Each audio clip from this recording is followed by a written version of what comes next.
What's happening, guys? It's Coach Bernard, this time with a quick review of the Ringside Heritage Super Bag Glove. And apparently these are athlete and coach approved. That's what they wrote on their website.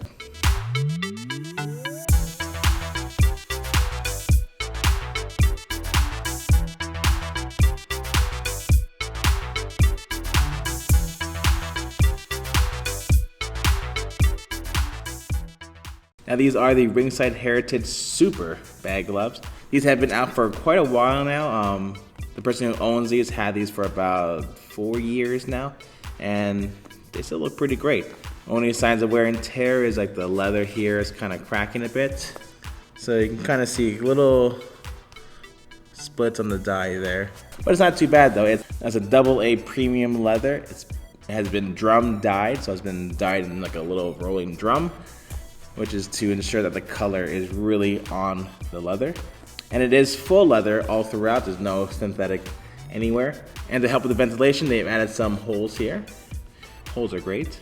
Has a nice little design to it. It has embroidery like everywhere. Embroidery is over here, seen as large, so it's 16 ounces. Up here, it has more embroidery on this side here, and on the strap over here. So it looks good.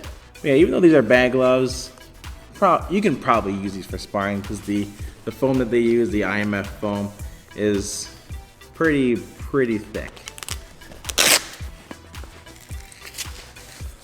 Now inside, the foam is a little hard when it's like against the back of your hand. But I've been finding this with a lot of the Ringside IMF gloves, like the foam that they have on the inside is kind of a harder foam, and on the outside here is a lot more soft. But it's like really soft. When you first get it, it has a nice softness to it. It's a little pillowy, but it still has some density, especially for the bag glove. The bag glove is supposed to be a little bit harder than the sparring glove. If you work these in enough, you can probably use it for sparring. I don't see why not. They're really cushiony. Look at that. See that? They even have some padding here in the palm. I'm not really too sure why. Not too much protection on the wrists here though. Ugh. Like this one here is a little thin, and even over here, also very thin. But the Velcro part here, it's pretty long. It's about 9 inches, so it's a good length for you to wrap around your wrist and get a nice secure fit.